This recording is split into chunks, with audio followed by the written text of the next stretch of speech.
Hello dear student, कैसे हो आप सब लोग। मैं हूं डीआरएक्स देवेशपाल और आज की क्लास में आपका बहुत बहुत स्वागत है।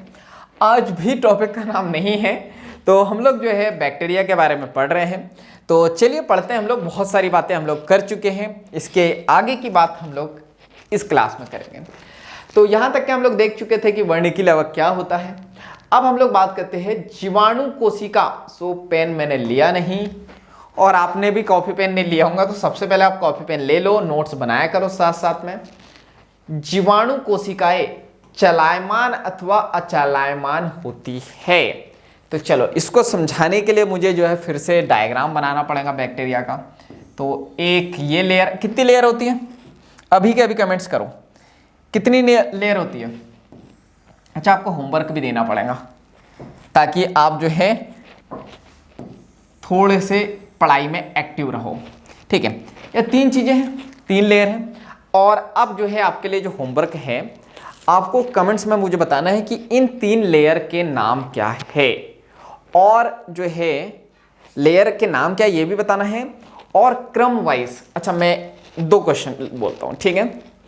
पहला क्वेश्चन, जीवाणु में बाहरी से लेके आंतरिक संरचना के बारे में बताइए। ठीक है, यानी बाहर से लेके अंदर की तरफ किस चीज से मिलकर बनी होती है ये बताना है। दूसरा क्वेश्चन, जीवाणु आंतरिक से लेके बाहरी संरचना के बारे में बताइए। जीवाणु के आंतरिक से लेके बाहरी संरचना के बारे में बताइए। ये दो क्वेश्चन है, तो कमेंट बॉक्स में आपको बताना है।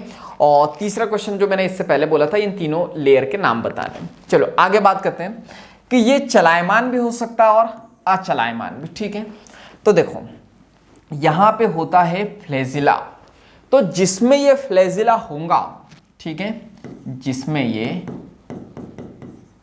फ्लैजिला होगा वो तो चल जाएगा, चलायमान होगा। और जिसमें नहीं होगा वो क्या होगा, अचलायमान। आगे बताएंगे एनसीईआरटी माता में। यहां यदि वह चलायमान है तो, यदि वह चलायमान है तो उनमें कोशिका भित्ति जैसी पतली संरचना मिलती है। अच्छा ये देखो, ये एनसीईआरटी माता जो है ना कभी कभी कंफ्यूज कर देती है।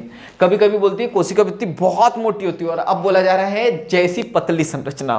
तो थोड़ा सा जो है ना समझा करो, ये बुद्धि है ना, ये समझो कि कोशिका झिल्ली पतली होती है, कोशिका भित्ति नहीं होती है। तो कई बार एनसीईआरटी माता भी गलत लिख देती है। क्लियर है, तो ये याद रखना। अगर कभी ऐसा आपको डाउट आए कि एनसीईआरटी माता गलत लिखी है या तो आपको गलत लगे, तो इंग्लिश एनसीईआरटी जाके देख लेना। क्लियर है, चलो। तो कोशिका भित्ति जैसी पतली संरचना, नहीं मोटी संरचना, जिसे कसाभिका कहते हैं।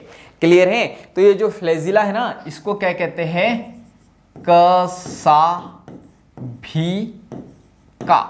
कसाभिका। क्लियर है, तो ये कसाभिका कहते हैं। तो ये आपको याद रखना।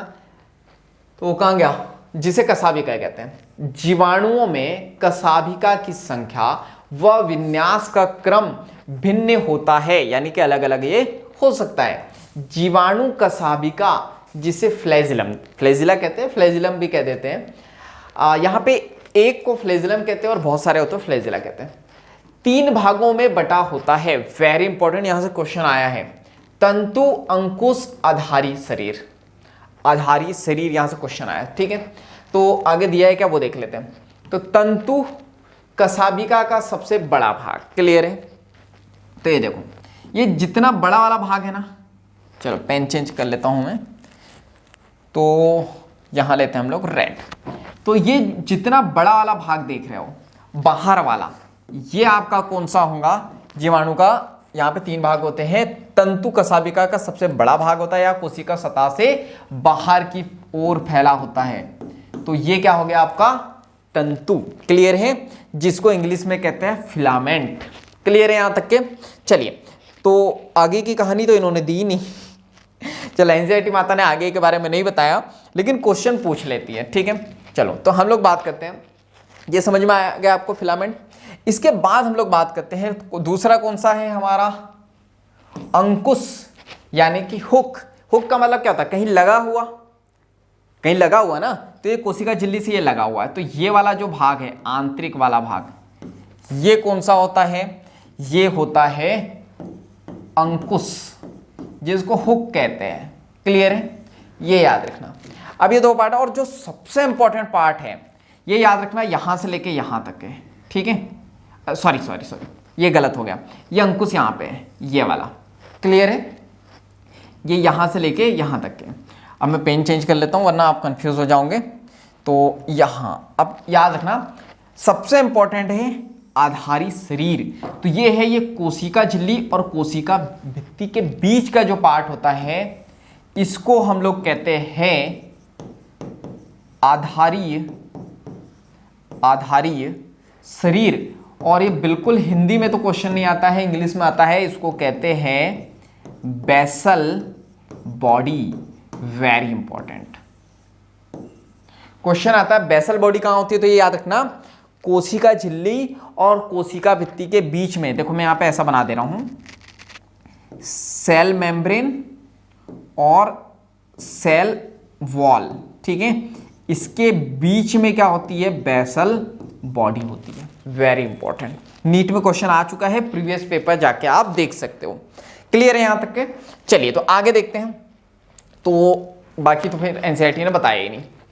इसके बाद हम लोग बात करते हैं जीवाणुओं के सतह पर पाई जाने वाली संरचना, रोम व झालर, इनकी गति में सहायता नहीं होती है, चलिए तो हम लोग बात कर लेते हैं रोम व झालर क्या है, ठीक है। तो इनकी बॉडी पे पेन हम लोग ले लेते हैं ये वाला, ठीक है। तो इनकी बॉडी पे कुछ इस टाइप से संरचना होती है। आपने मूवी ये एड में देखा ही होगा कि बैक्टीरिया कैसे होते हैं, क्लियर है। तो इसको क्या कहते हैं हम लोग, इसको कहते हैं रोम, या फिर इसको कहते हैं झालर, या इसको इंग्लिश में कहते हैं हम लोग फिम्बरी। क्लियर है, तो ये आपको याद रखना है। तो आपको क्या याद रखना है कि ये जो है गति नहीं करते, वेरी इंपॉर्टेंट, ये गति नहीं करते हैं। और ये जो फ्लैजिला है ये याद रखना है, ये गति करते हैं। क्लियर है, फ्लैजिला जो है गति के लिए होता है और रोम या झालर जो है गति नहीं करते। क्या करते, क्वेश्चन आता है यहां से, अभी देखते हैं, ठीक है। तो ये याद रखना, ये काय में ये गति में सहायक नहीं होते हैं। रोम लंबी नलिकाकार संरचना होती है जो विशेष प्रोटीन की बनी होती है। अब ये जो है विशेष प्रोटीन, यहां से भी क्वेश्चन आता है, क्लियर है। अब ये विशेष प्रोटीन कौन सा बताऊं, मैं नहीं बता रहा हूं।